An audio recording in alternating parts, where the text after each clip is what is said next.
On connaît tous quelqu'un qui a un don. Lire dans les cartes ou deviner qui appelle quand le téléphone sonne. Mais ce don, est-ce vraiment un cadeau? En tout cas, pas dans les légendes urbaines.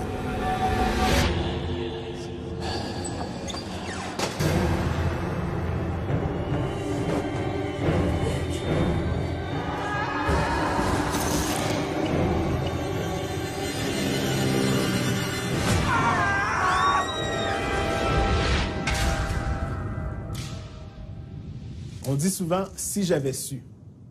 Mais ce don de devin pourrait nous faire voir une fatalité sans nous permettre d'intervenir, sans qu'on puisse aviser les gens que le mal les guette. C'est exactement le cadeau empoisonné qui afflige l'infirmière dans notre première légende. Cette infirmière avait un don qu'elle tenait de sa grand-mère, semblait-il. Et c'était le genre de don qui était vraiment pas un cadeau, surtout avec le métier qu'elle pratiquait. Elle pouvait dire quel patient ne passerait pas la nuit juste en le regardant. Même ceux qui n'avaient apparemment rien de grave, elle savait dès leur arrivée s'ils s'en sortiraient ou pas.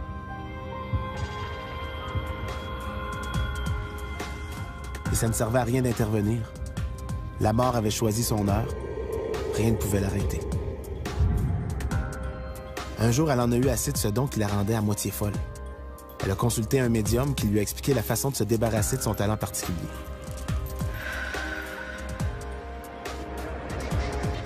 Le rituel semblait avoir fonctionné, car les visions avaient subitement cessé.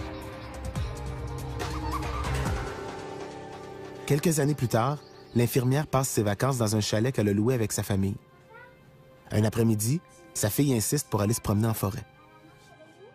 Pas question de la laisser aller jouer seule dans le bois, alors l'infirmière décide d'y aller. Son mari, lui, restera se reposer.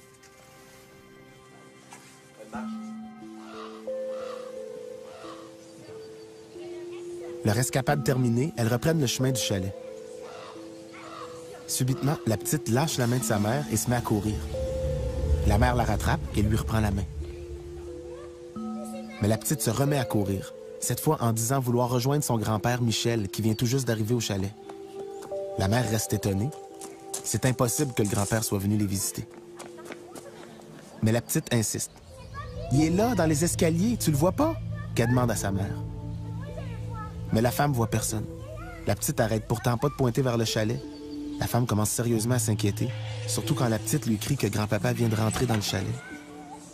C'est à ce moment que l'infirmière a compris ce qui se passait. Elle est partie en courant vers le chalet, où elle a trouvé son mari mort, foudroyé par une crise cardiaque. Ça a été un choc pour la femme, évidemment, même si elle savait que son mari était mort bien avant d'ouvrir la porte du chalet. Car Papy Michel, le père de son mari, était mort depuis 5 ans. Et si la petite l'avait vu entrer dans le chalet, c'est qu'il était venu chercher son fils pour l'accompagner vers la mort.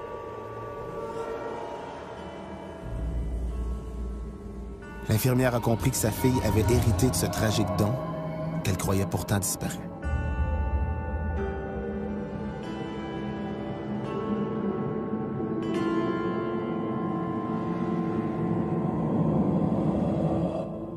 Ça me rappelle quand j'étais petite fille, j'avais un don, je pouvais voir ou ressentir les dangers ou les choses qui pouvaient surgir dans mon entourage.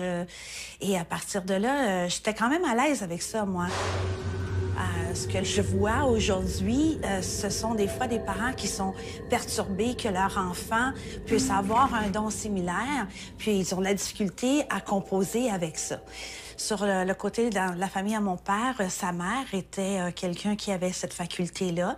Et lui, il l'avait aussi, mais naturellement, il s'en est jamais vraiment préoccupé ou il l'a vraiment pas utilisé non plus comme tel au point que moi, je m'en sers.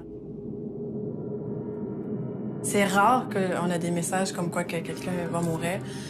Mais ça m'est arrivé une fois, j'avais une cliente où est-ce que son père était dans un autre pays et puis j'ai eu reçu le message comme quoi qu'il allait décéder dans quelques mois. Et le pourquoi qu'on me disait de lui dire, c'est qu'elle puisse avoir le temps de le voir avant qu'il s'en aille parce que personne ne savait qu'il était malade à ce moment-là, sauf lui. Alors, fait que c'est ça, fait que je lui ai dit ce que j'avais reçu. J'avais pas de date précise, mais je savais que ça allait prendre 6 à 8 mois à peu près. Puis j'ai dit, ce serait le temps d'aller voir ton père, etc. Alors, elle est allée justement dans son autre pays pour aller voir son père et passer du temps, elle a passé un mois avec. Et effectivement, il est décédé pas longtemps après. Alors, ça arrive des fois, mais c'est rare. Il y a beaucoup de scientifiques qui ont fait des études de ce genre-là sur les prédictions, par exemple, et c'est relativement facile à faire comme étude. On prend une personne qui prétend pouvoir prédire l'avenir ou la mort et on lui demande de faire des prédictions et on vérifie 3 mois plus tard ou 6 mois plus tard ou 1 an plus tard combien se sont vérifiés. Et beaucoup de scientifiques, effectivement, se sont penchés là-dessus parce que ce serait assez extraordinaire de découvrir qu'un don comme ça puisse exister. Imaginez que ce soit possible qu'il existe quelque chose qui émane d'une personne qui est sur le point de mourir, une onde, une odeur, n'importe quoi. Ce serait drôlement utile en médecine. Ça permettrait peut-être de prévenir certains décès à l'avance, peut-être de retarder le moment du décès, peut-être de mieux préparer la famille. Bien sûr, beaucoup de médecins adoreraient pouvoir découvrir quelque chose. Les études où on essaie de voir si quelqu'un peut prédire la mort ont malheureusement jamais rien trouvé en ce sens-là. Des légendes de prémonition de mort, il y en a plusieurs, c'est certain. Entre autres, là, j'en ai entendu parler. Il y avait des enfants qui se promenaient, puis il y en a un qui a vu un homme étendu par terre, tout mouillé, les yeux ouverts. Puis il y a un des petits-enfants qui est allé voir, puis il a dit « c'est mon père ». Mais les autres enfants ne le voyaient pas. Et puis par après, il a su que son père s'était noyé. Alors ça c'est une légende que j'ai entendue. Est-ce que c'est une légende vraie? Je ne sais pas, mais c'est sûr que les prémonitions, ça arrive de plusieurs façons. Ça peut être un rêve, ça peut être une image mentale, un ressenti. C'est certain que quelqu'un qui prétend pouvoir prédire le futur, l'intuition, la mémoire sélective va jouer un rôle. Parce que si cette personne-là est convaincue, elle croit dur comme fer qu'elle a un pouvoir, bien, chaque fois que sa prédiction s'est réalisée, elle va s'en souvenir, ça va provoquer une émotion très positive chez elle et elle va peut-être balayer sous le tapis les prédictions qui ne sont pas réalisées. Au bout de l'année, elle va avoir cette impression qu'elle a prédit plein de choses parce qu'elle va se souvenir, puis ses souvenirs vont se concentrer sur les prédictions réussies et elle va oublier les autres. C'est ça qu'on appelle la mémoire sélective. Bien, ça, c'est un thème qui est exploité depuis toujours en magie, en mentalisme aussi.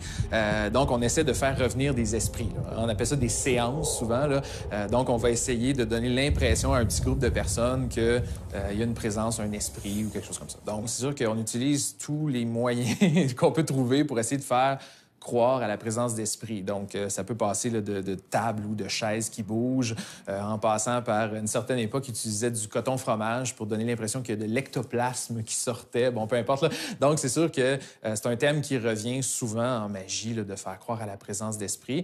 D'ailleurs, à Hollywood, au Magic Castle, qui est un peu la Mecque de la magie en Amérique du Nord, il y a une séance Houdini qui est faite sous forme de spectacle, évidemment, là, où on essaie de faire revenir la présence du célèbre magicien.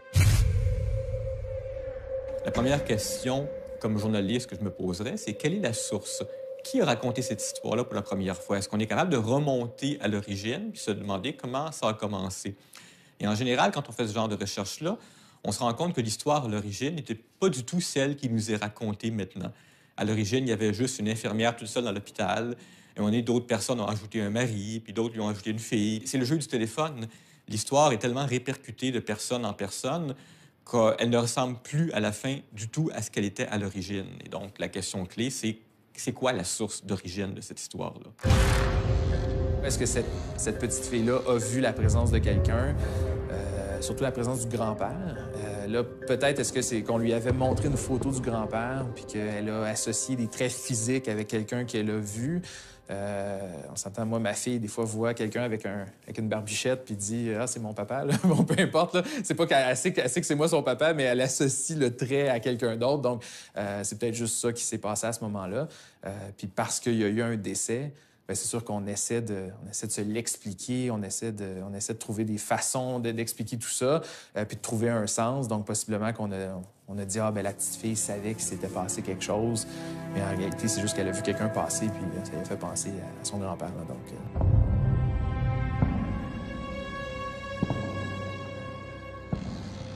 Moi, je pense que beaucoup d'enfants voient les êtres invisibles, puis je les appelle. Et ça peut être plusieurs choses. Ça peut être, il y en a qui appellent ça des fantômes, mais ça, c'est une partie là, des êtres qu'on voit.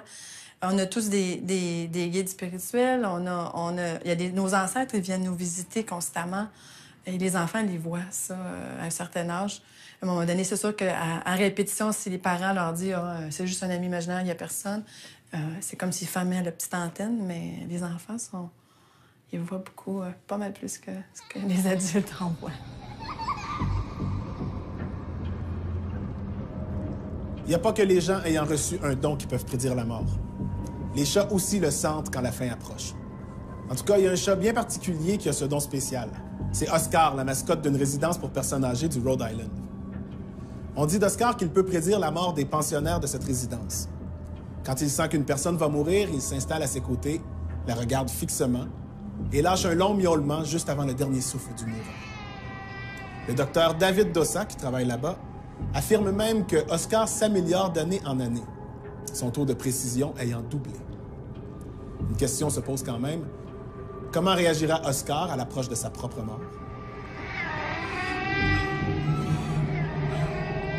Les perceptions des chiens, des chats, ça fait partie des choses qui sont beaucoup étudiées effectivement par des biologistes. Parce qu'on se pose des questions, c'est par exemple qu'ils ont un odorat 1000 fois plus développé que le nôtre. Alors, il n'est pas impossible qu'une personne sur le point de mourir émane une odeur, quelque chose qu'un chien ou un chat pourrait percevoir.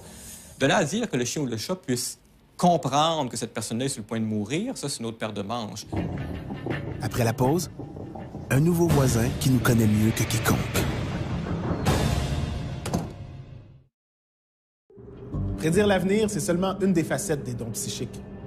Il y a des gens qui peuvent déterminer l'emplacement d'une source d'eau ou d'une mine d'or juste en marchant sur un terrain. Il y a aussi les arrêteurs de sang, le plus populaire étant sûrement Damien Lauzon de Saint-Jérôme. En 1969, son neveu de 6 ans soupait avec ses parents quand il s'est mis à saigner abondamment du nez. Ses parents ont tout fait pour arrêter le sang. Des compresses, des pincements de nez, mais rien ne fonctionnait. Ils ont même amené l'enfant à l'urgence où personne ne put contrôler l'hémorragie. Sur le chemin du retour, l'enfant saignait tellement abondamment qu'il en a perdu connaissance. La mère, paniquée, a donc décidé d'aller chercher le vieil oncle Damien, qui avait la réputation d'arrêter le sang. Damien a couché l'enfant sur la table de la cuisine, puis il s'est concentré. Il a posé ses mains au-dessus du corps du petit, sans le toucher. Quelques minutes après, il est sorti de la cuisine. Non seulement les saignements avaient cessé, mais l'enfant n'a plus jamais saigné du nez. Ce serait formidable de trouver un talent comme ça. On n'aurait plus besoin d'anticoagulants. Il y a plein de médicaments dont on n'aurait plus besoin. Ça serait miraculeux. Mais malheureusement, toutes les recherches qui ont été faites là-dessus n'ont rien permis de découvrir de probants. Puis il faut se rappeler que le sang, ça s'arrête aussi naturellement de couler dans bien des cas. Si on était tous, à part les hémophiles, quand on a une blessure, elle va se coaguler par elle-même. Donc, il y a probablement beaucoup d'histoires de ces arrêteurs de sang qui ont imposé les mains, mais bon, finalement, il n'aurait pas imposé les mains, puis le sang aurait arrêté de couler de toute façon au bout de quelques minutes. Alors forcément, un pouvoir comme ça se vérifie facilement. Effectivement, on l'amène à l'hôpital, on l'amène à l'urgence, on lui fait faire ses opérations, ses manipulations. C'est facile donc de vérifier au bout de quelques jours, quelques semaines, si les patients qu'il a approchés sont plus nombreux à avoir été guéris ou à avoir eu leur hémorragie stoppée que les autres. Un autre don psychique qui fait l'objet de plusieurs légendes, c'est la capacité qu'ont deux personnes à communiquer ensemble, à distance, sans moyens technologiques. On appelle ça la télépathie, et c'est le sujet de notre prochaine légende. Sébastien vivait dans une banlieue, avec sa femme et sa petite fille.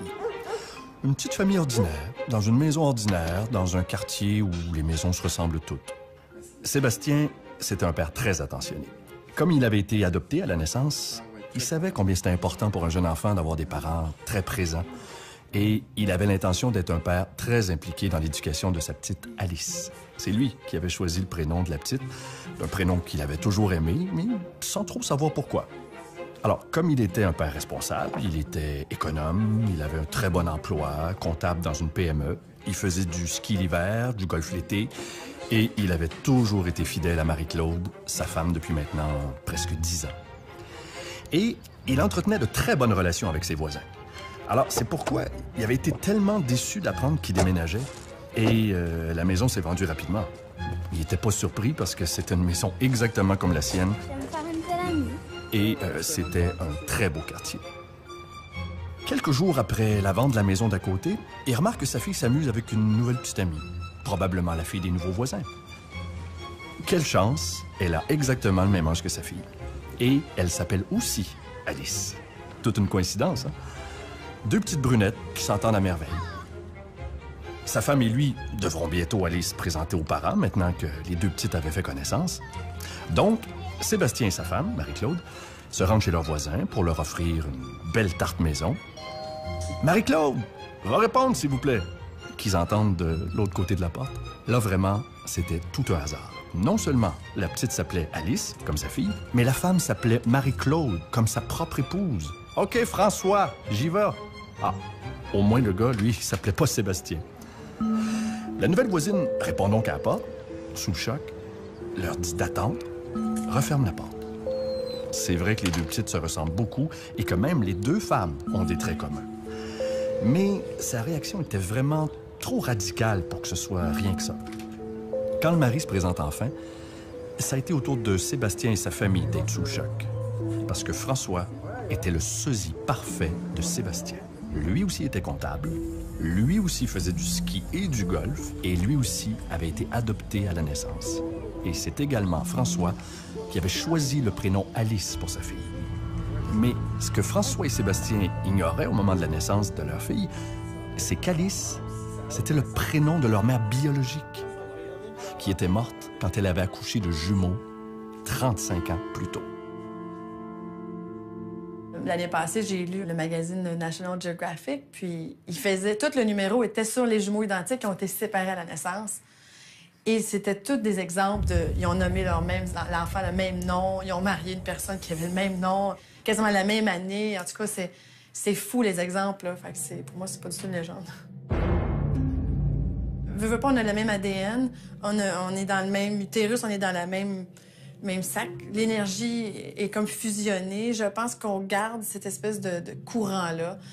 C'est un peu comme si on était connecté sur Internet là, tout le temps avec son jumeau, puis il y a comme quelque chose qui se passe. On peut faire une recherche bêtement statistique, se demander il y a combien de jumeaux en Amérique du Nord, par exemple. Et les statistiques nous disent que c'est 3 % de la population, ce qui veut dire qu'en Amérique du Nord, au moins 10 millions de personnes sont des jumeaux.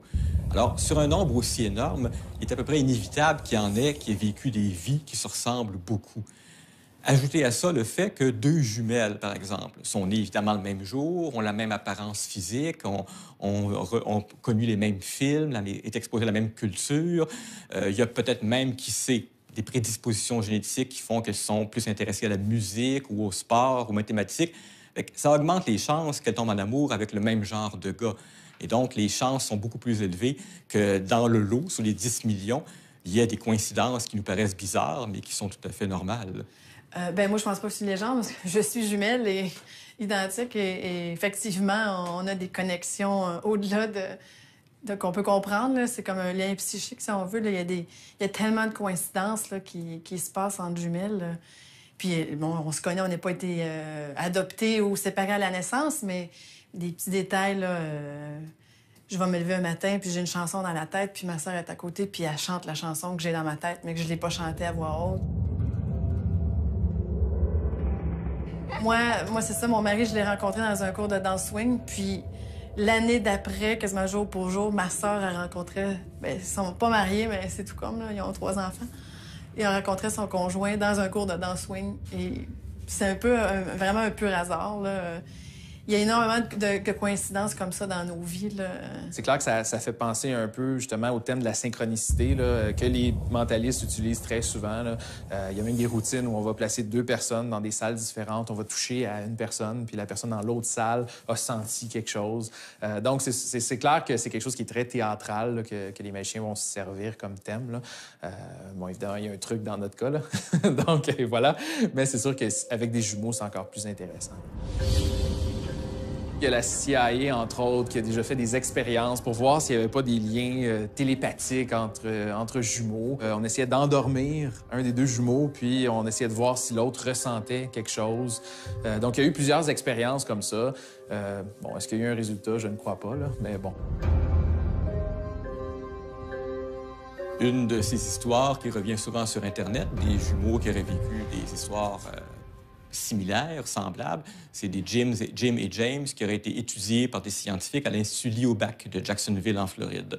Bien, ça, c'est le genre de détail qu'on peut vérifier rapidement. Puis il se trouve qu'il n'y a pas d'Institut Liobac à Jacksonville, en Floride. On n'arrive pas à trouver un institut de ce nom-là qui aurait fait des études sur les jumeaux. Les jumeaux, séparés à la naissance, ont quand même, eux aussi, de l'énergie. Hein? C'est de l'énergie. L'âme est une énergie et c'est une énergie que l'être humain reçoit à la naissance et continue. C'est notre senti, c'est nos 5 sens. Il ne faut pas les oublier. Hein? Le jumeau va avoir cette sensibilité-là d'avoir l'impression de manquer quelque chose ou manquer quelqu'un. Alors, cette fois-là, j'imagine que ces deux âmes ont décidé de se réincarner ensemble pour cheminer d'une façon individuelle au début et par la suite se retrouver. Des fois, même, c'est émotif, là. Ma sœur est triste, puis là, je suis triste, puis ça vient de nulle part, puis je comprends pas. Puis j'appelle ma sœur, puis c'est toi qui es triste. Je vais pas être triste de nulle part, là. C'est comme, je ressens son émotion. Fait que des fois, il faut apprendre à se séparer un peu. C'est pas toujours facile. Plusieurs légendes urbaines exploitent ce don de télépathie entre jumeaux, souvent unis par la fatalité du destin. Par exemple, dans l'une de ces légendes, on raconte qu'un homme qui se rendait aux funérailles de son frère jumeau en moto a eu un accident exactement au même endroit où son frère s'était tué quelques jours auparavant. Et dans la saison 2, nous vous avons présenté la légende qui prétend qu'un étudiant en médecine a fait une crise cardiaque quand il a découvert sur la table d'autopsie un corps qui lui ressemblait beaucoup trop. Évidemment, il ne savait pas qu'il était en train de disséquer le corps de son frère jumeau, dont il ignorait l'existence. Ma croyance, selon toutes les expériences que j'ai eues et les témoignages que j'ai eus de mes clients et tout, avant qu'on ait, on se fait un peu un plan de match. Là, on décide nos grandes lignes. Le reste, on va laisser ça au choix, au libre arbitre. Oui, là, je pense que les jumeaux, ça peut être, c'est ça, deux amoureux qui voulaient pas se lâcher, puis ils ont dit, bon, ben la prochaine vie, on va être des jumeaux, des jumelles. Ça peut être des meilleurs amis qui ont décidé de pas se quitter. Une mère et un enfant, ça peut être ça aussi. Bien, c'est toujours les mêmes 2 ou 3 histoires qu'on ressort sur les sites web et dans les romans. Les médias ne nous parleront en revanche jamais des 99,9 % de jumeaux qui ont vécu des vies tout à fait différentes et qui n'ont absolument aucune coïncidence bizarre dans leur vie. Il y a une prof de psychologie à l'Université de Trois-Rivières qui aurait vécu une expérience très étrange. Elle la raconte à ses étudiants à toutes les sessions. Pendant quelques années, elle suivait un jeune garçon de 10 ans qui avait des problèmes d'agressivité. Un jour, qui était assis à son bureau, il aurait été contrarié par quelque chose qu'elle avait dit, puis il s'est mis en colère.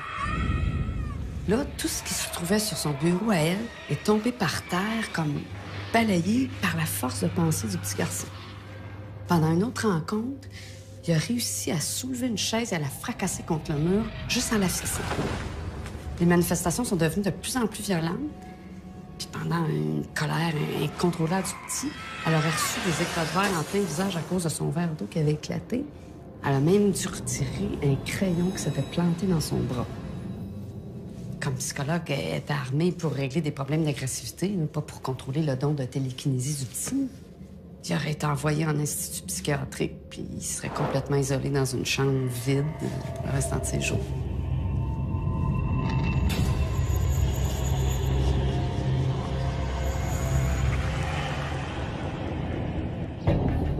Au retour de la pause, une date fatidique.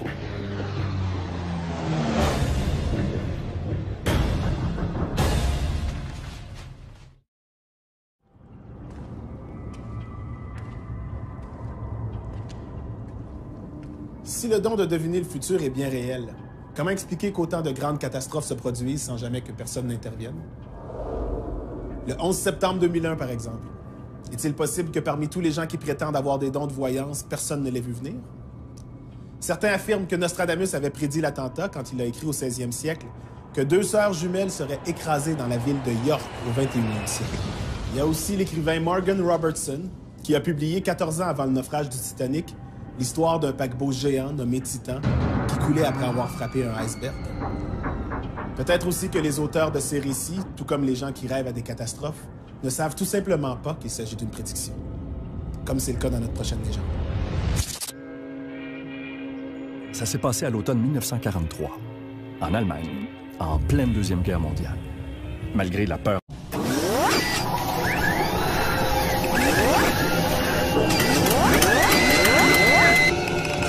ambiante, les activités quotidiennes devaient continuer.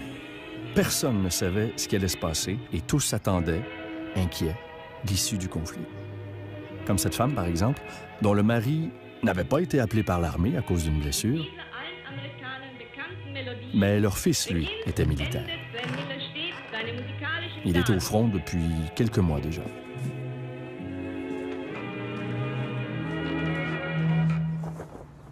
Depuis, le moindre signe d'un combat qui s'intensifiait rendait la femme très nerveuse. Comme cet avion qui s'approchait. Elle entendait le moteur rugir. Il est passé tout près. Elle a retenu son souffle quand la trappe de largage de l'avion s'est ouverte subitement, juste au-dessus d'elle, pour larguer des feuilles de papier. Des centaines de feuilles blanches recouvraient maintenant son terrain. Elle en a ramassé une autre, encore d'autres. Sur chacune des feuilles, la même note. 6 juin 1944. Une date qui devait survenir quelques mois plus tard. La femme s'est précipitée vers la maison pour avertir son mari.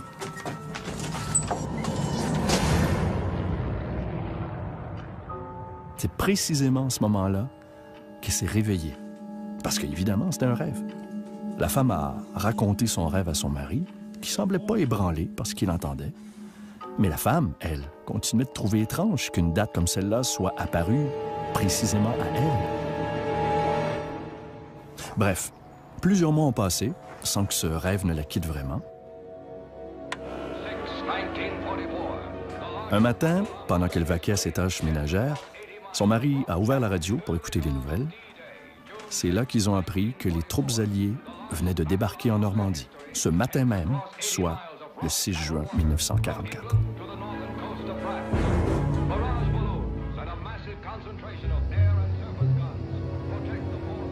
Ce débarquement a entraîné la mort de nombreux militaires des deux côtés du conflit, dont le fils de la dame, qui n'avait plus à chercher la signification de ce rêve fatidique.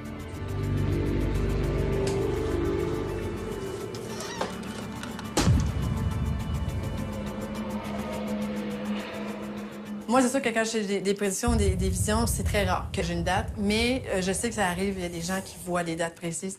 Je sais, j'ai lu sur une médium américaine qu'elle avait prédit l'assassinat de John F. Kennedy, et elle lui avait même communiqué, elle avait dit, je pense que ça avait rapport avec la ville, elle avait dit, telle date, je veux pas que tu ailles à cette ville-là, puis elle avait dit, oh non, bon, on connaît l'histoire, là, il est arrivé ce qui est arrivé. Donc, il y a des gens qui sont capables de voir des dates précises sur certaines choses qui vont arriver. On est devant deux difficultés qui sont très courantes. La première, c'est remonter à la source. Est-ce que ça s'est vraiment passé comme elle le prétend? La deuxième, c'est que les rêves, on le sait tous, on se réveille tous le matin avec un vague souvenir d'un rêve qui a provoqué une grande émotion chez nous, mais on ne se souvient pas vraiment des détails. C'est très facile, si dans le jour qui suit se produit un événement qui nous semble correspondre au rêve, c'est très facile pour nos souvenirs de s'entremêler et donc on se convainc soi-même que le rêve correspondait à l'événement. Mais en réalité, ils étaient peut-être très différents à l'origine, mais nos souvenirs étant ce qu'ils sont, incertains, un peu confus, bien, les deux, le rêve et l'événement, s'entremêlent. Oui, bien, c'est sûr, c'est une époque différente. Hein? C'est une époque où, bon, c'est la guerre, il y a des enfants, il y a des maris qui sont à l'étranger. Donc, c'est sûr que c'est une situation qui est très difficile à vivre. Donc, très souvent, les gens vont essayer de trouver un mécanisme pour compenser, pour essayer de se rassurer, pour essayer au moins d'avoir un brin d'espoir. À ma connaissance, il n'y a pas de prémonitions historiques qui ont été avérées, pour la bonne raison que c'est très difficile quand on a une seule source, une personne qui prétend 10 ans plus tard que « Ah, j'avais prédit ça », c'est très difficile de le vérifier. Souvent, les prédictions qu'on a sont très vagues. Il y aura un tremblement de terre au Chili l'année prochaine. Le problème, c'est que toujours des tremblements de terre au Chili, c'est une zone propice à ça. Mais des prédictions solides, vraiment vérifiables, du genre 2 avions vont percuter le World Trade Center le 11 septembre 2001, ça s'est jamais vu. Le fait qu'une personne soit plus réceptive que d'autres, bien, on peut soit recevoir des rêves prémonitoires ou un ressenti. On va savoir, va pas là. Il y a tellement eu d'exemples là, quand il y a eu le 11 septembre. Là. Il y a plein de gens qui n'ont pas pris l'avion ce matin-là. Il est arrivé quelque chose, ils ne sentaient pas, ou il y avait des coïncidences qui ont fait qu'ils n'ont pas pris l'avion, puis une chance qu'ils ne l'avaient pas pris, ou il n'avait pas été travaillé. Alors, James Randi et les sceptiques américains offrent un gros lot, littéralement, d'1 million de dollars à quiconque prétend avoir des pouvoirs paranormaux et qui soit capable de le démontrer. Ça veut dire qu'une personne qui, par exemple, prétend pouvoir prédire l'avenir, bien, on l'invite quelque part, on lui demande de faire des prédictions, on la filme, bien sûr, des prédictions vérifiables pour les 3 prochains mois ou les 6 prochains mois. Et si au bout de 6 mois, elle a eu un taux de réussite qui est vraiment supérieur à la moyenne, supérieur au hasard, bien, elle peut gagner le 1 million de dollars. Beaucoup de gens qui prétendent avoir des pouvoirs se sont soumis à ces tests-là. Aucun ne l'a réussi jusqu'à maintenant. Même la meilleure des médiums, je pense pas qu'elle va être capable de prédire plus précis que 80 % il y a toujours des zones grises. Le futur, il y a toujours quelque chose qui bouge. Il y a tellement de libre arbitre et de choix. Comme la dame qui a prédit, le médium qui a prédit l'assassinat de JFK, il y a plein de choses qu'elle a prédit qui ne sont pas arrivées. Parce qu'elle faisait vraiment comme des publications de tout ça. Donc, on peut tout vérifier le pourcentage jusqu'à ce qui est vraiment arrivé et ce qui n'est pas arrivé. Dans le cas des astrologues, c'est assez facile de vérifier scientifiquement leurs prévisions. On prend les prévisions qu'ils font pour les 12 prochains mois et à la fin de l'année, on vérifie. On compte, il y en a combien qui sont réalisés, il y en a combien qui ne sont pas réalisés. Et dans toutes les fois où ce genre d'études scientifiques-là a été faites, bien, l'astrologue s'en sort très mal. Il y a très peu de ces prévisions qui sont réalisées. Et celles qui sont réalisées, c'est celles que n'importe qui suit l'actualité aurait pu réaliser lui-même.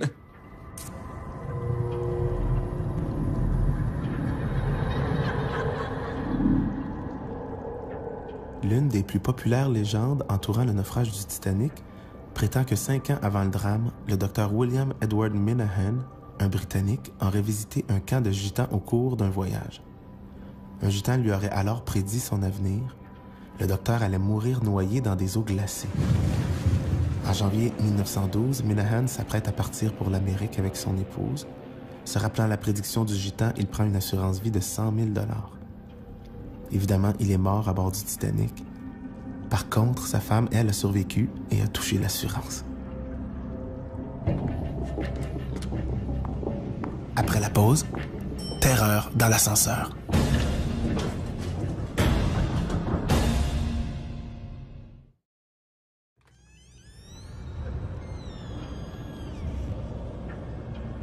La réalité et la fiction, souvent, ça s'entremêle, hein?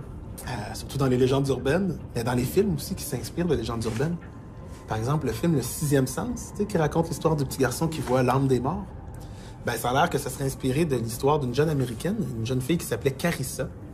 Cette petite fille-là, sur toutes les photos sur lesquelles elle apparaissait, il y avait toujours une espèce de tache blanche à côté d'elle.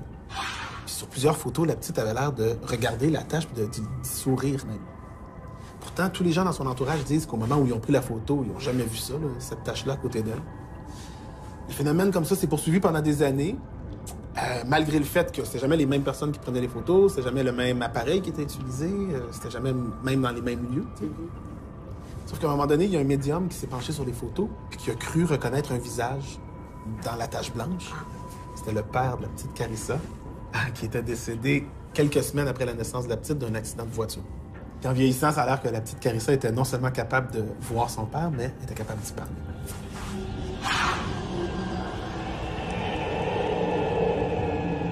Premièrement, depuis toujours, les gens essaient de trouver ce genre d'apparition-là sur des photos. Donc, on s'entend que dès qu'il y a une photo, qu'il y a une tache qui a été mal imprimée, qu'il y a un reflet de lumière, bon, etc., c'est clair que les gens pensent « Ah, il y a quelque chose de spécial. » là. Des fois, là, ça peut juste être l'éclairage qui est pas bon. Là. Il y a même des trucages où des gens ont été jusqu'à cracher dans la lentille pour former une forme ou enfin quelque chose sur la photo, sur le produit final. En général, c'est des poussières qu'on va voir sur la caméra. Mais ça arrive des fois que ça va toujours suivre une personne. Par hasard, il y a comme 4-5 photos, puis il y a toujours cette petite boule-là autour. J'en ai vu. Ça, j'en ai vu des gens que je connais dans ma famille. Sur Internet aussi, il y en a tout plein qu'on peut voir. Là. Il y en a que c'est bon. Si c'est vrai, c'est pas vrai, on sait pas. Mais moi, je pense que c'est possible. Je veux pas quelqu'un qui... On est visité constamment par nos ancêtres. Est-ce qu'il y en a qui ont la capacité de laisser des traces photographiques? Oui, pourquoi pas? On peut voir des signes prophétiques où on veut, dans les tasses de thé ou dans la forme des grains de beauté. Et après, quand notre histoire s'avère vraie, on se met à croire en nos propres pouvoirs. Comme c'est arrivé à la fille dans la légende suivante. C'est une histoire qui a été publiée pour la première fois en 1906 dans un magazine américain. Dans la version originale, il était question d'un autobus. Dans la version actualisée, c'est plutôt dans un ascenseur que ça se passe. La femme travaillait dans un bureau d'avocat, dans une grande tour du centre-ville. Comme tout le monde dans ce domaine-là, elle avait des horaires de fou. Elle devait terminer une recherche urgente pour un procès en cours. Elle y passait tout son temps, mangeait et dormait peu.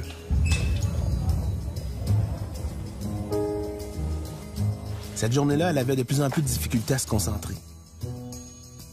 Ça faisait plus de 20 heures en ligne qu'elle bûchait sur le même dossier. Elle s'est donc permis une petite sieste. Elle a même rêvé qu'elle rentrait à la maison. Elle marchait seule, il faisait froid. Il y avait un vent très inhabituel pour cette période de l'année. Une voiture qui passait devant elle a attiré son attention. Le véhicule a ralenti et s'est arrêté à sa hauteur. C'était un corbillard. Le conducteur a baissé la vitre et l'a regardé comme s'il la connaissait. Ensuite, il lui a ouvert la portière et lui a dit presque trop calmement « Embarquez. Il reste encore une place. » La fille trouvait ça très étrange. Inquiète, elle s'est éloignée en courant. C'est à ce moment-là qu'elle s'est réveillée. Elle a réalisé qu'elle serait en retard si elle ne remettait pas son dossier dans les prochaines minutes. Elle a ramassé sa paperasse. On l'attendait dans la salle des audiences au rez-de-chaussée, 22 étages plus bas. Elle devait attraper le prochain ascenseur et vite.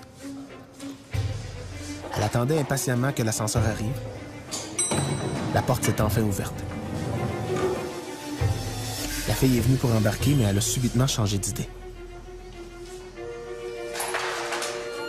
Elle a laissé la porte se refermer devant elle, même si elle était très pressée.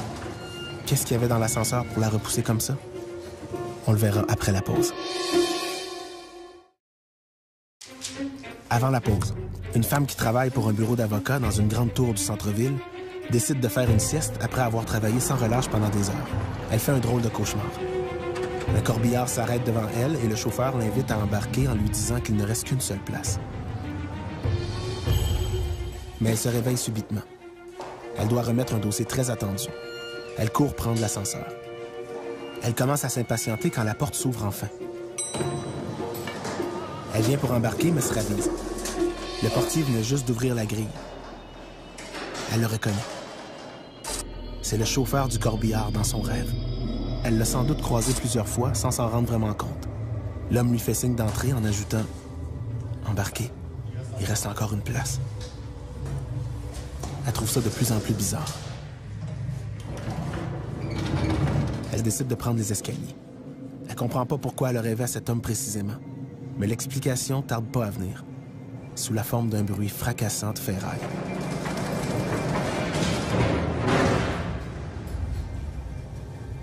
L'ascenseur s'était détaché et précipité dans le vide pour s'écraser au sol.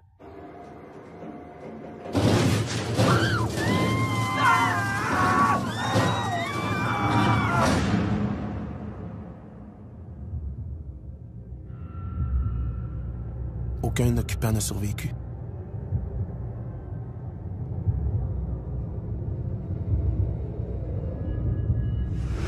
Et la femme, elle, continuera à se méfier du sens caché de ses rêves.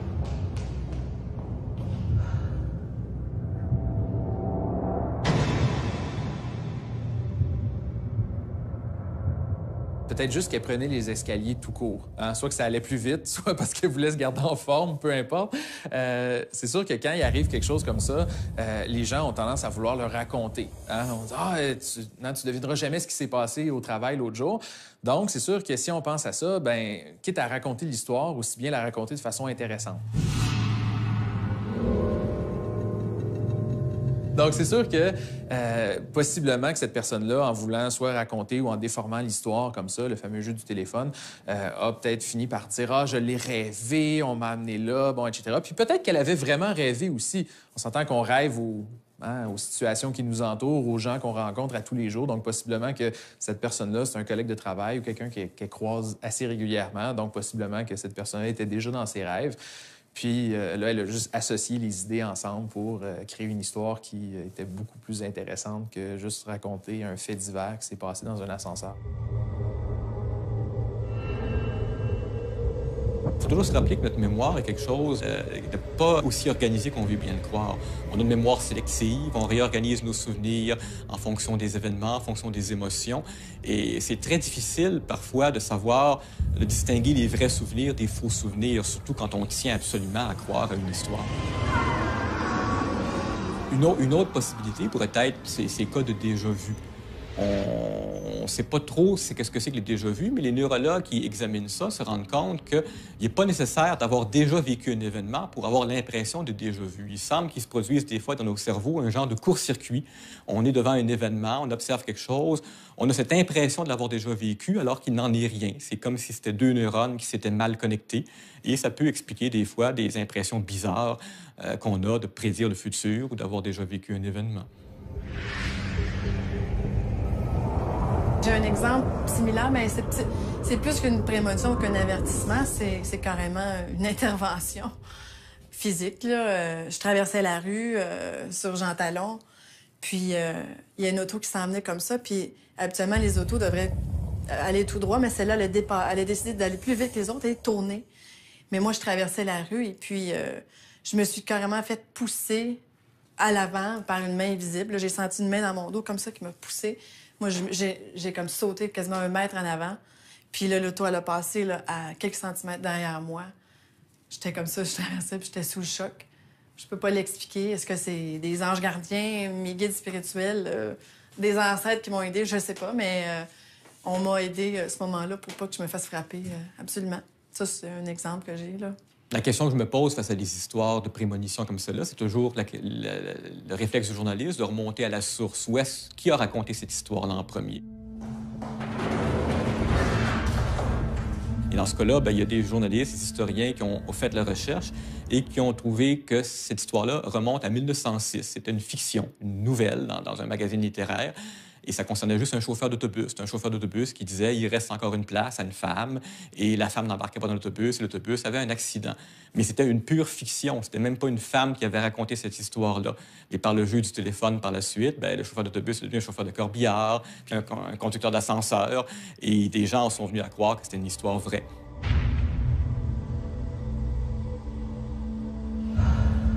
Personnellement, ça m'est jamais arrivé, c'est jamais arrivé à personne autour de moi. Puis à chaque fois que je tombe sur des situations un peu paranormales, malheureusement, j'ai tendance à les associer assez facilement à des tours de magie ou à des trucs que les mentalistes présentent.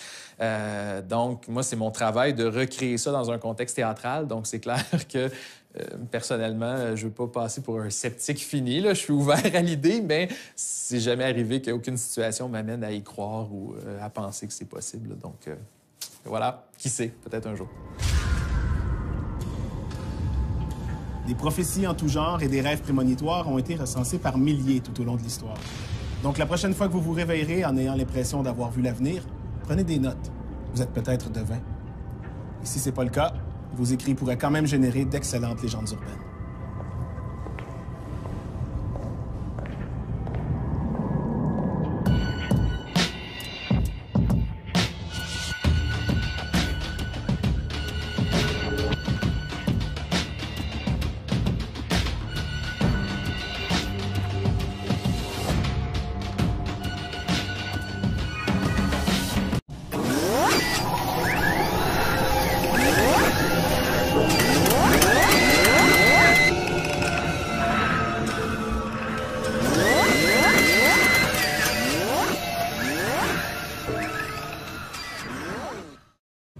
Dans la saison 2, nous vous avons présenté la légende qui prétend qu'un étudiant en médecine a fait une crise cardiaque quand il a découvert sur la table d'autopsie un corps qui lui ressemblait beaucoup trop. Évidemment, il ne savait pas qu'il était en train de disséquer le corps de son frère jumeau, dont il ignorait l'existence. Ma croyance, selon toutes les expériences que j'ai eues et les témoignages que j'ai eus de mes clients et tout, avant qu'on ait, on se fait un peu un plan de match. Là, on décide nos grandes lignes. Le reste, on va laisser ça au choix, au libre arbitre. Oui, là, je pense que les jumeaux, ça peut être, c'est ça, deux amoureux qui voulaient pas se lâcher, puis ils ont dit, bon, ben la prochaine vie, on va être des jumeaux, des jumelles. Ça peut être des meilleurs amis qui ont décidé de pas se quitter. Une mère et un enfant, ça peut être ça aussi. Bien, c'est toujours les mêmes 2 ou 3 histoires qu'on ressort sur les sites web et dans les romans. Les médias ne nous parleront en revanche jamais des 99,9 % de jumeaux qui ont vécu des vies tout à fait différentes et qui n'ont absolument aucune coïncidence bizarre dans leur vie. Il y a une prof de psychologie à l'Université de Trois-Rivières qui aurait vécu une expérience très étrange. Elle la raconte à ses étudiants toutes les sessions. Pendant quelques années, elle suivait un jeune garçon de 10 ans qui avait des problèmes d'agressivité. Un jour, qui était assis à son bureau, il aurait été contrarié par quelque chose qu'elle avait dit, puis il s'est mis en colère. Là, tout ce qui se trouvait sur son bureau à elle est tombé par terre, comme balayé par la force de pensée du petit garçon. Pendant une autre rencontre, il a réussi à soulever une chaise et à la fracasser contre le mur, juste en la fixant. Les manifestations sont devenues de plus en plus violentes. Puis pendant une colère incontrôlable du petit, elle aurait reçu des éclats de verre en plein visage à cause de son verre d'eau qui avait éclaté. Elle a même dû retirer un crayon qui s'était planté dans son bras. Comme psychologue, elle était armée pour régler des problèmes d'agressivité, pas pour contrôler le don de télékinésie du petit. Il aurait été envoyé en institut psychiatrique, puis il serait complètement isolé dans une chambre vide pour le restant de ses jours.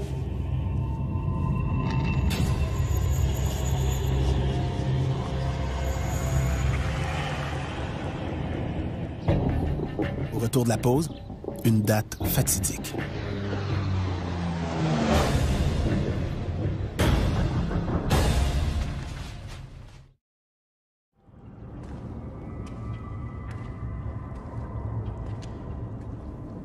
Si le don de deviner le futur est bien réel, comment expliquer qu'autant de grandes catastrophes se produisent sans jamais que personne n'intervienne? Le 11 septembre 2001, par exemple. Est-il possible que parmi tous les gens qui prétendent avoir des dons de voyance, personne ne l'ait vu venir? Certains affirment que Nostradamus avait prédit l'attentat quand il a écrit au 16e siècle que 2 sœurs jumelles seraient écrasées dans la ville de York au 21e siècle. Il y a aussi l'écrivain Morgan Robertson qui a publié 14 ans avant le naufrage du Titanic l'histoire d'un paquebot géant nommé Titan qui coulait après avoir frappé un iceberg. Peut-être aussi que les auteurs de ces récits, tout comme les gens qui rêvent à des catastrophes, ne savent tout simplement pas qu'il s'agit d'une prédiction, comme c'est le cas dans notre prochaine légende. Ça s'est passé à l'automne 1943, en Allemagne, en pleine Deuxième Guerre mondiale. Malgré la peur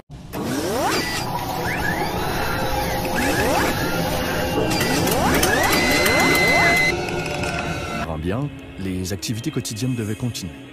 Personne ne savait ce qui allait se passer et tous s'attendaient, inquiets, l'issue du conflit. Comme cette femme, par exemple, dont le mari n'avait pas été appelé par l'armée à cause d'une blessure, mais leur fils, lui, était militaire. Il était au front depuis quelques mois déjà.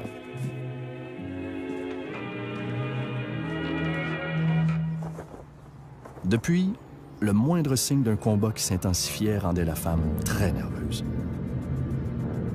Comme cet avion qui s'approchait. Elle entendait le moteur rugir. Il est passé tout près. Elle a retenu son souffle quand la trappe de largage de l'avion s'est ouverte subitement, juste au-dessus d'elle, pour larguer des feuilles de papier. Des centaines de feuilles blanches recouvraient maintenant son terrain. Elle en a ramassé une autre, encore d'autres. Sur chacune des feuilles, la même note. 6 juin 1944. Une date qui devait survenir quelques mois plus tard. La femme s'est précipitée vers la maison pour avertir son mari.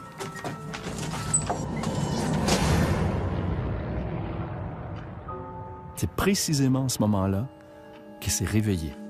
Parce qu'évidemment, c'était un rêve. La femme a raconté son rêve à son mari, qui semblait pas ébranlé par ce qu'il entendait. Mais la femme, elle, continuait de trouver étrange qu'une date comme celle-là soit apparue précisément à elle. Bref, plusieurs mois ont passé sans que ce rêve ne la quitte vraiment. Un matin, pendant qu'elle vaquait à ses tâches ménagères, son mari a ouvert la radio pour écouter les nouvelles. C'est là qu'ils ont appris que les troupes alliées venaient de débarquer en Normandie, ce matin même, soit le 6 juin 1944.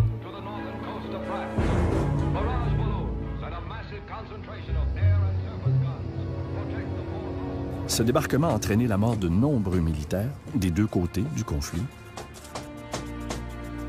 dont le fils de la dame, qui n'avait plus à chercher la signification de ce rêve fatidique.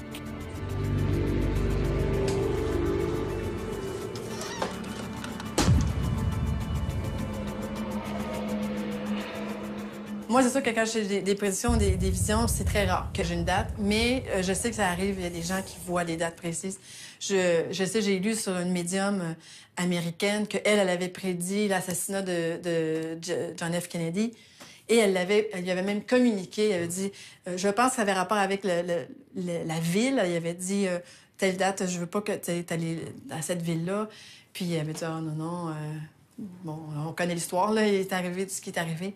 Donc, il y a des gens qui sont capables de voir des dates précises sur certaines choses qui vont arriver. On est devant deux difficultés qui sont très courantes. La première, c'est remonter à la source. Est-ce que ça s'est vraiment passé comme elle le prétend? La deuxième, c'est que les rêves, on le sait tous, on se réveille tous le matin avec un vague souvenir d'un rêve qui a provoqué une grande émotion chez nous, mais on ne se souvient pas vraiment des détails. C'est très facile, si dans le jour qui suit se produit un événement qui nous semble correspondre au rêve, c'est très facile pour nos souvenirs de s'entre... Ça peut être un rêve, ça peut être une image mentale, un ressenti. C'est certain que quelqu'un qui prétend pouvoir prédire le futur, l'intuition, la mémoire sélective va jouer un rôle. Parce que si cette personne-là est convaincue, elle croit dur comme fer qu'elle a un pouvoir, bien, chaque fois que sa prédiction s'est réalisée, elle va s'en souvenir, ça va provoquer une émotion très positive chez elle, et elle va peut-être balayer sous le tapis les prédictions qui ne sont pas réalisées. Au bout de l'année, elle va avoir cette impression qu'elle a prédit plein de choses parce qu'elle va se souvenir, puis ses souvenirs vont se concentrer sur les prédictions réussies et elle va oublier les autres. C'est ça qu'on appelle la mémoire sélective. Bien, ça, c'est un thème qui est exploité depuis toujours en magie, en mentalisme aussi. Donc, on essaie de faire revenir des esprits, là. On appelle ça des séances, souvent, là. Donc, on va essayer de donner l'impression à un petit groupe de personnes qu'il y a une présence, un esprit ou quelque chose comme ça. Donc, c'est sûr qu'on utilise tous les moyens qu'on peut trouver pour essayer de faire croire à la présence d'esprit. Donc, ça peut passer là, de tables ou de chaises qui bougent, en passant par une certaine époque, ils utilisaient du coton fromage pour donner l'impression qu'il y a de l'ectoplasme qui sortait. Bon, peu importe. Là. Donc, c'est sûr que c'est un thème qui revient souvent en magie, là, de faire croire à la présence d'esprit. D'ailleurs, à Hollywood, au Magic Castle, qui est un peu la Mecque de la magie en Amérique du Nord, il y a une séance Houdini, qui est faite sous forme de spectacle, évidemment, là, où on essaie de refaire revenir la présence du célèbre magicien.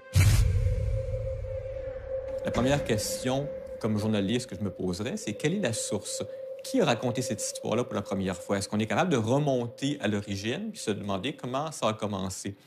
Et en général, quand on fait ce genre de recherche-là, on se rend compte que l'histoire à l'origine n'était pas du tout celle qui nous est racontée maintenant.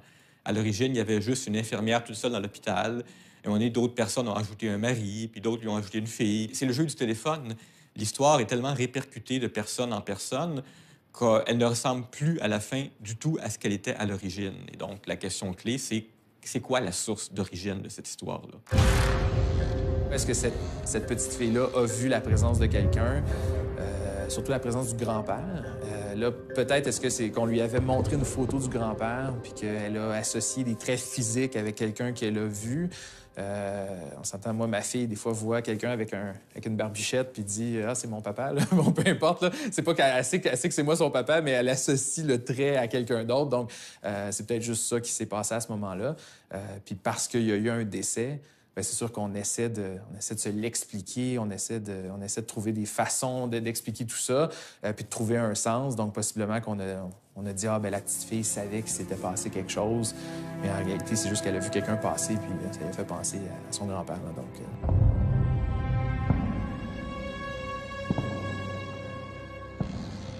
Moi, je pense que beaucoup d'enfants voient les êtres invisibles, puis je les appelle. Et ça peut être plusieurs choses. Il y en a qui appellent ça des fantômes, mais ça, c'est une partie là, des êtres qu'on voit. On a tous des guides spirituels. Nos ancêtres, ils viennent nous visiter constamment. Et les enfants, ils voient ça à un certain âge. À un moment donné, c'est sûr qu'à répétition, si les parents leur disent « c'est juste un ami imaginaire, il n'y a personne », c'est comme s'ils fermaient la petite antenne, mais les enfants ils voient beaucoup, pas mal plus que ce que les adultes en voient. Il n'y a pas que les gens ayant reçu un don qui peuvent prédire la mort. Les chats aussi le sentent quand la fin approche. En tout cas, il y a un chat bien particulier qui a ce don spécial. C'est Oscar, la mascotte d'une résidence pour personnes âgées du Rhode Island. On dit d'Oscar qu'il peut prédire la mort des pensionnaires de cette résidence. Quand il sent qu'une personne va mourir, il s'installe à ses côtés, la regarde fixement et lâche un long miaulement juste avant le dernier souffle du mourant. Le docteur David Dossa, qui travaille là-bas, affirme même que Oscar s'améliore d'année en année, son taux de précision ayant doublé. Une question se pose quand même. Comment réagira Oscar à l'approche de sa propre mort? Les perceptions des chiens, des chats, ça fait partie des choses qui sont beaucoup étudiées effectivement par des biologistes. Parce qu'on se pose des questions, c'est par exemple qu'ils ont un odorat 1000 fois plus développé que le nôtre. Alors, il n'est pas impossible qu'une personne sur le point de mourir émane une odeur, quelque chose qu'un chien ou un chat pourrait percevoir. De là à dire que le chien ou le chat puisse comprendre que cette personne-là est sur le point de mourir, ça, c'est une autre paire de manches. Après la pause, un nouveau voisin qui nous connaît mieux que quiconque. Prédire l'avenir, c'est seulement une des facettes des dons psychiques. Il y a des gens qui peuvent déterminer l'emplacement d'une source d'eau ou d'une mine d'or juste en marchant sur un terrain. Il y a aussi les arrêteurs de sang, le plus populaire étant sûrement Damien Lauzon de Saint-Jérôme. En 1969, son neveu de 6 ans soupait avec ses parents quand il s'est mis à saigner abondamment du nez. Ses parents ont tout fait pour arrêter le sang. Des compresses, des pincements de nez, mais rien ne fonctionnait. Ils ont même amené l'enfant à l'urgence où personne ne put contrôler l'hémorragie. Sur le chemin du retour, l'enfant saignait tellement abondamment qu'il en a perdu connaissance. La mère, paniquée, a donc décidé d'aller chercher le vieil oncle Damien, qui avait la réputation d'arrêter le sang. Damien a couché l'enfant sur la table de la cuisine, puis il s'est concentré. Il a posé ses mains au-dessus du corps du petit, sans le toucher. Quelques minutes après, il est sorti de la cuisine. Non seulement les saignements avaient cessé, mais l'enfant n'a plus jamais saigné du nez. Ce serait formidable de trouver un talent comme ça. On n'aurait plus besoin d'anticoagulants. Il y a plein de médicaments dont on n'aurait plus besoin. Ça serait miraculeux. Mais malheureusement, toutes les recherches qui ont été faites là-dessus n'ont rien permis de découvrir de probant. Puis il faut se rappeler que le sang, ça s'arrête aussi naturellement de couler dans bien des cas. Si on était tous, à part les hémophiles, quand on a une blessure, elle va se coaguler par elle-même. Donc, il y a probablement beaucoup d'histoires de ces arrêteurs de sang qui ont imposé les mains, mais bon, bien, finalement, ils n'auraient pas imposé les mains, puis le sang aurait arrêté de couler de toute façon au bout de quelques minutes. Alors forcément, un pouvoir comme ça se vérifie facilement. Effectivement, on l'amène à l'hôpital, on l'amène à l'urgence, on lui fait faire ses opérations, ses manipulations. C'est facile donc de vérifier au bout de quelques jours, quelques semaines, si les patients qu'il a approchés sont plus nombreux à avoir été guéris ou à avoir eu leur hémorragie stoppée que les autres. Un autre don psychique qui fait l'objet de plusieurs légendes, c'est la capacité qu'ont deux personnes à communiquer ensemble, à distance, sans moyens technologiques. On appelle ça la télépathie, et c'est le sujet de notre prochaine légende.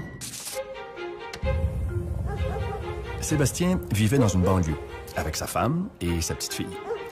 Une petite famille ordinaire, dans une maison ordinaire, dans un quartier où les maisons se ressemblent toutes. Sébastien, c'était un père très attentionné.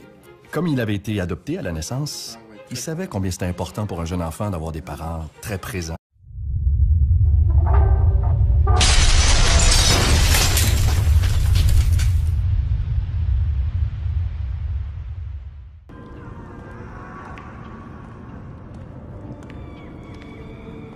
On connaît tous quelqu'un qui a un don. Lire dans les cartes ou deviner qui appelle quand le téléphone sonne. Mais ce don, est-ce vraiment un cadeau? En tout cas, pas dans les légendes urbaines.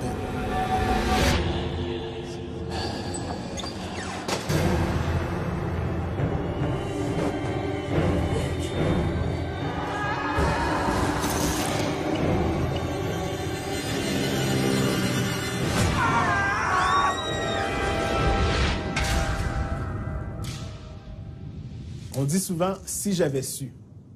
Mais ce don de devin pourrait nous faire voir une fatalité sans nous permettre d'intervenir, sans qu'on puisse aviser les gens que le mal les guette. C'est exactement le cadeau empoisonné qui afflige l'infirmière dans notre première légende.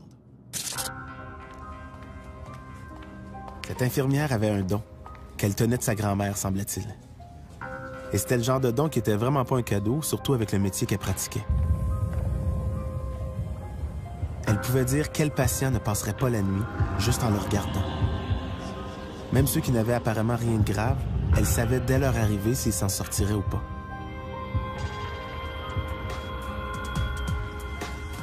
Et ça ne servait à rien d'intervenir. La mort avait choisi son heure. Rien ne pouvait l'arrêter. Un jour, elle en a eu assez de ce don qui la rendait à moitié folle.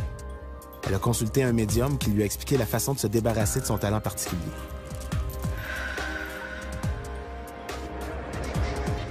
Le rituel semblait avoir fonctionné, car les visions avaient subitement cessé. Quelques années plus tard, l'infirmière passe ses vacances dans un chalet qu'elle a loué avec sa famille. Un après-midi, sa fille insiste pour aller se promener en forêt. Pas question de la laisser aller jouer seule dans le bois, alors l'infirmière décide d'y aller. Son mari, lui, restera se reposer.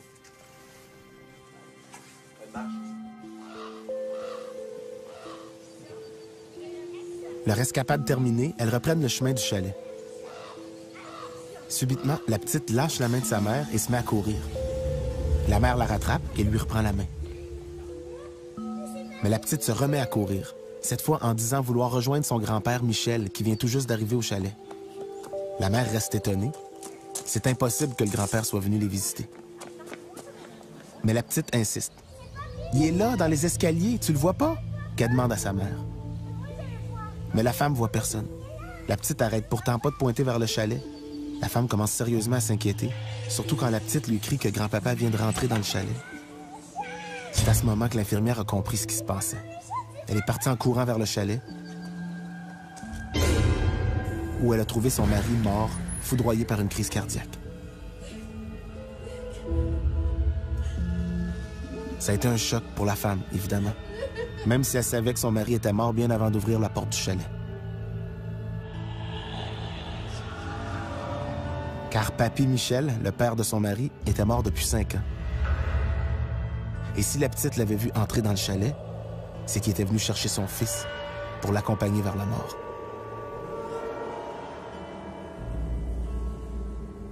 L'infirmière a compris que sa fille avait hérité de ce tragique don qu'elle croyait pourtant disparu.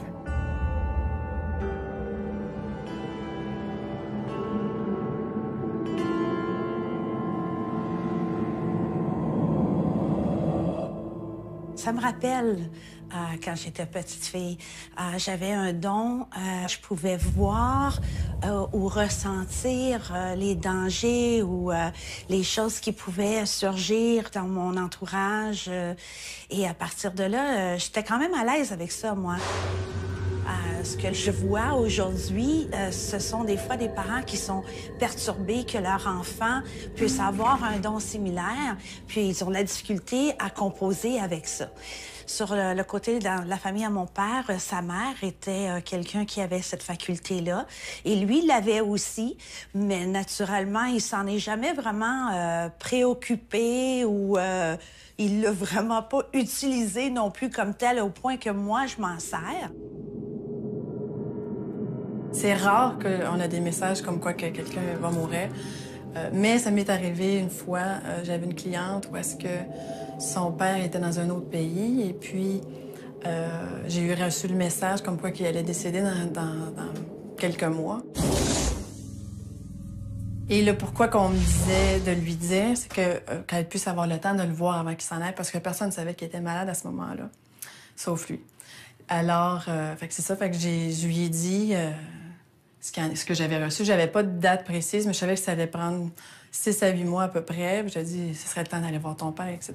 Alors, elle est allée justement dans son autre pays pour aller voir son père et passer du temps, elle a passé un mois avec. Et effectivement, il est décédé pas longtemps après. Alors, ça arrive des fois, mais c'est rare.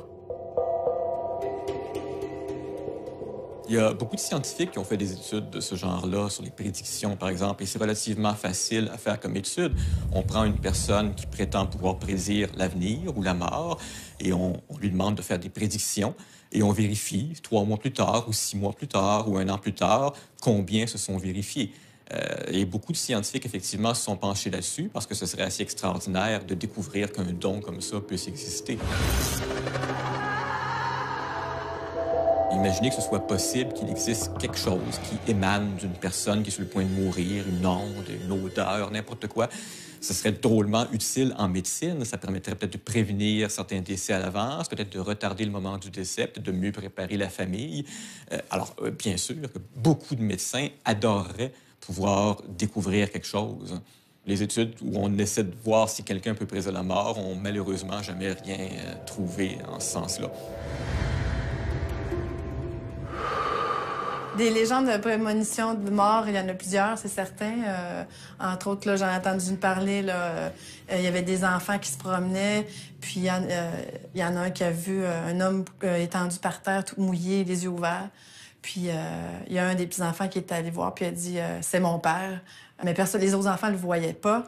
Et puis par après, il a su que son père s'était noyé. Alors ça c'est une légende que j'ai entendue. Est-ce que c'est une légende vraie? Je ne sais pas, mais c'est sûr que les prémonitions, ça arrive de plusieurs façons.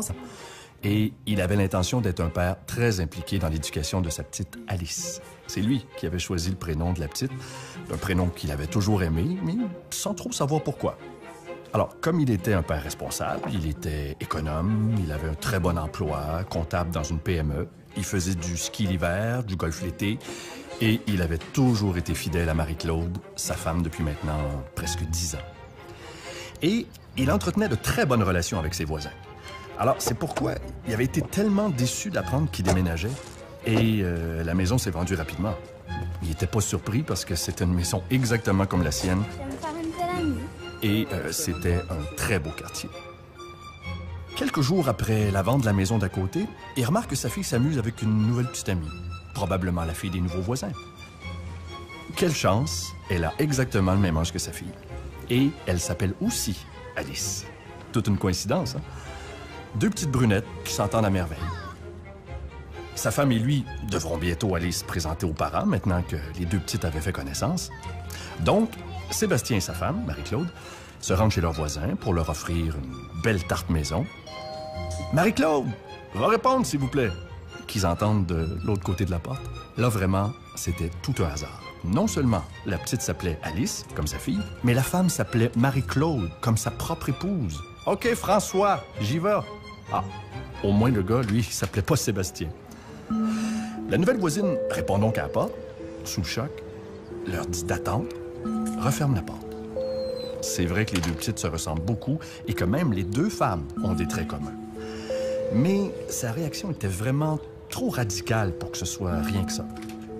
Quand le mari se présente enfin, ça a été au tour de Sébastien et sa famille d'être sous le choc. Parce que François était le sosie parfait de Sébastien. Lui aussi était comptable, lui aussi faisait du ski et du golf, et lui aussi avait été adopté à la naissance. Et c'est également François qui avait choisi le prénom Alice pour sa fille.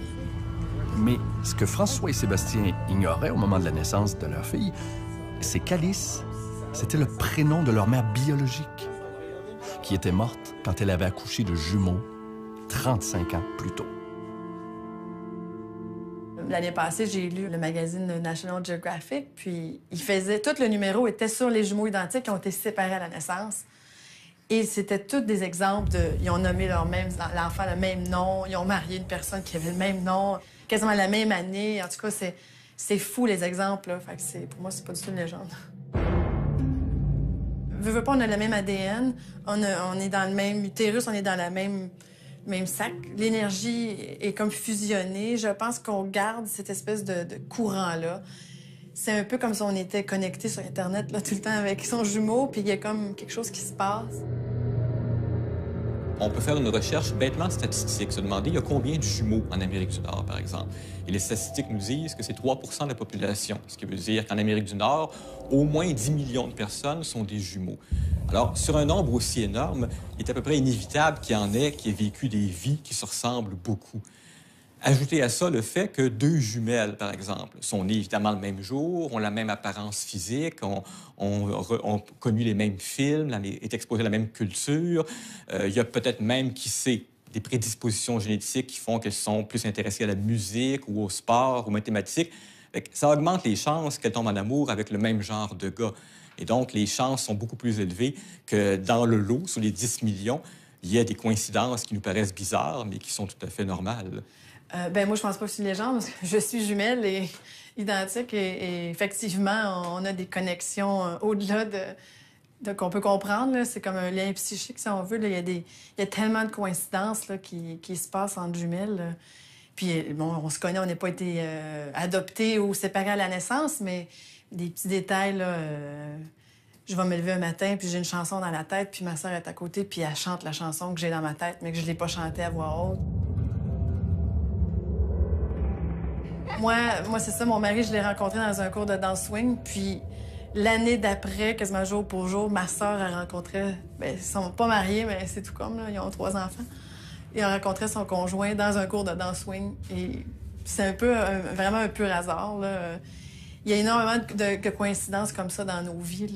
C'est clair que ça fait penser un peu justement au thème de la synchronicité là, que les mentalistes utilisent très souvent. Là. Il y a même des routines où on va placer 2 personnes dans des salles différentes. On va toucher à une personne, puis la personne dans l'autre salle a senti quelque chose. Donc, c'est clair que c'est quelque chose qui est très théâtral, là, que les magiciens vont se servir comme thème. Là. Bon, évidemment, il y a un truc dans notre cas. Là. Donc, voilà. Mais c'est sûr qu'avec des jumeaux, c'est encore plus intéressant.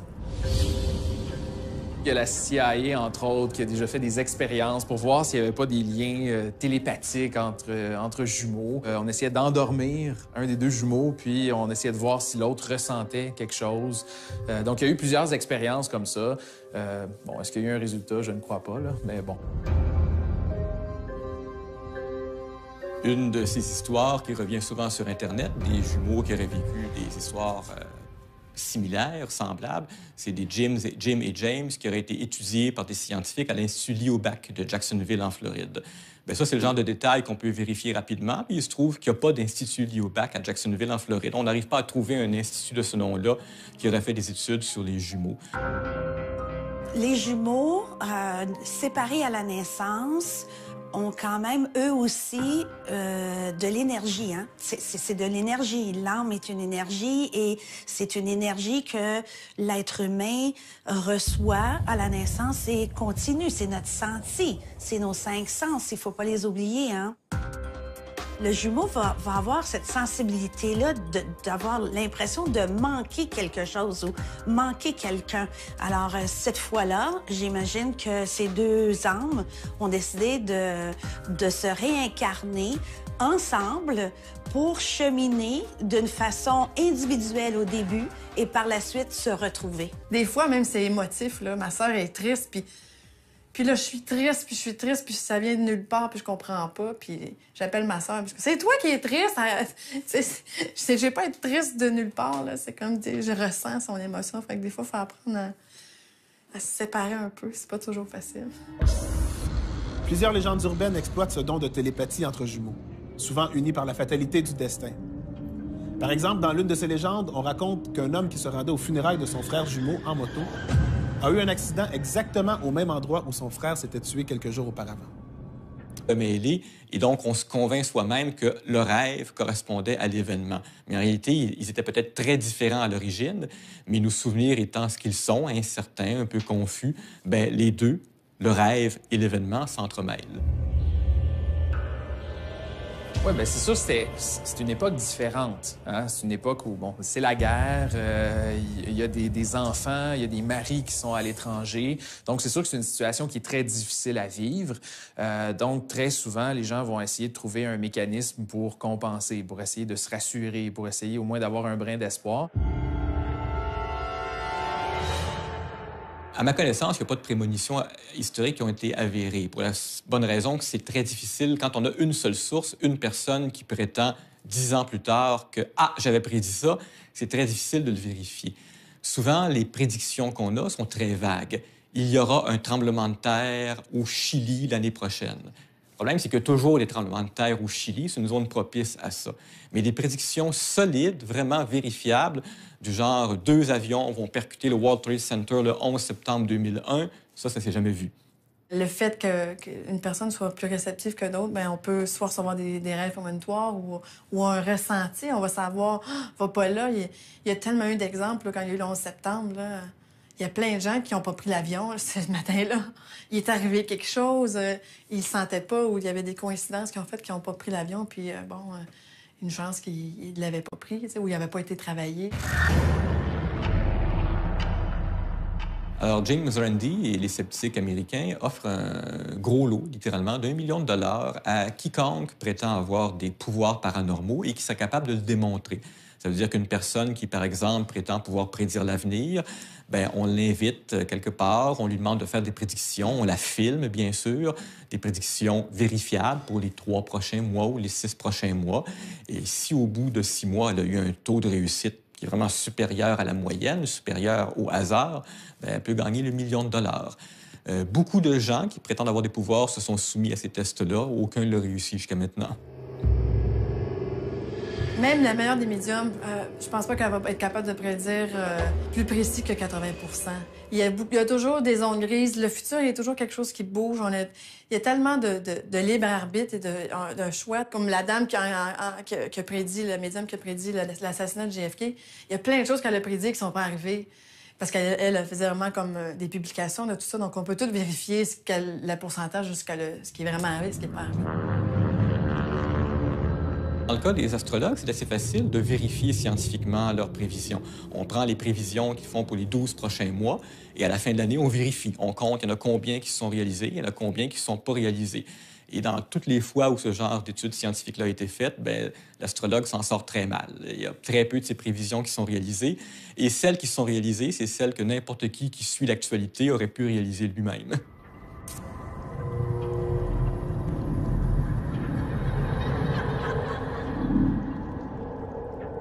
L'une des plus populaires légendes entourant le naufrage du Titanic prétend que 5 ans avant le drame, le docteur William Edward Minahan, un Britannique, aurait visité un camp de gitans au cours d'un voyage. Un gitan lui aurait alors prédit son avenir. Le docteur allait mourir noyé dans des eaux glacées. En janvier 1912, Minahan s'apprête à partir pour l'Amérique avec son épouse. Se rappelant la prédiction du gitan, il prend une assurance vie de 100 000 $. Évidemment, il est mort à bord du Titanic. Par contre, sa femme, elle, a survécu et a touché l'assurance. Après la pause, terreur dans l'ascenseur.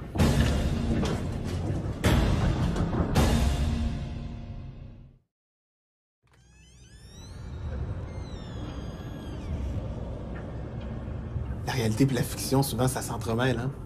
Surtout dans les légendes urbaines, mais dans les films aussi qui s'inspirent de légendes urbaines.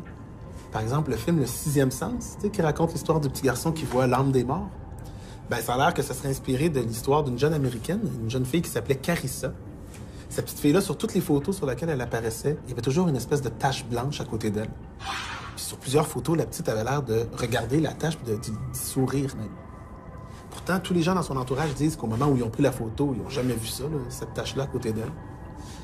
Le phénomène comme ça s'est poursuivi pendant des années, malgré le fait que c'était jamais les mêmes personnes qui prenaient les photos, c'était jamais le même appareil qui était utilisé, c'était jamais même dans les mêmes lieux.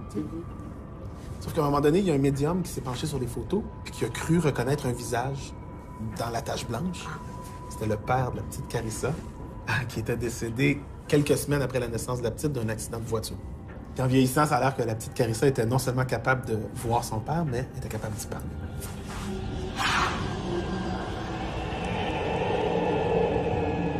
Premièrement, depuis toujours, les gens essaient de trouver ce genre d'apparition-là sur des photos. Donc, on s'entend que dès qu'il y a une photo qui a une tache, qui a été mal imprimée, qui a un reflet de lumière, bon, etc., c'est clair que les gens pensent « Ah, il y a quelque chose de spécial. » là. Des fois, là, ça peut juste être l'éclairage qui est pas bon. Là. Il y a même des trucages où des gens ont été jusqu'à cracher dans la lentille pour former une forme ou enfin quelque chose sur la photo, sur le produit final. En général, c'est des poussières qu'on va voir sur la caméra. Mais ça arrive des fois que ça va toujours suivre une personne. Par hasard, il y a comme 4-5 photos, puis il y a toujours cette petite boule-là autour. J'en ai vu. Ça, j'en ai vu des gens que je connais dans ma famille. Sur Internet aussi, il y en a tout plein qu'on peut voir. Là. Il y en a que c'est bon. Si c'est vrai, c'est pas vrai, on sait pas. Mais moi, je pense que c'est possible. Je veux pas quelqu'un qui... On est visité constamment par nos ancêtres. Est-ce qu'il y en a qui ont la capacité de laisser des traces photographiques? Oui, pourquoi pas? On peut voir des signes prophétiques où on veut, dans les tasses de thé ou dans la forme des grains de beauté. Et après, quand notre histoire s'avère vraie, on se met à croire en nos propres pouvoirs. Comme c'est arrivé à la fille dans la légende suivante. C'est une histoire qui a été publiée pour la première fois en 1906 dans un magazine américain. Dans la version originale, il était question d'un autobus. Dans la version actualisée, c'est plutôt dans un ascenseur que ça se passe. La femme travaillait dans un bureau d'avocat, dans une grande tour du centre-ville. Comme tout le monde dans ce domaine-là, elle avait des horaires de fou. Elle devait terminer une recherche urgente pour un procès en cours. Elle y passait tout son temps, mangeait et dormait peu.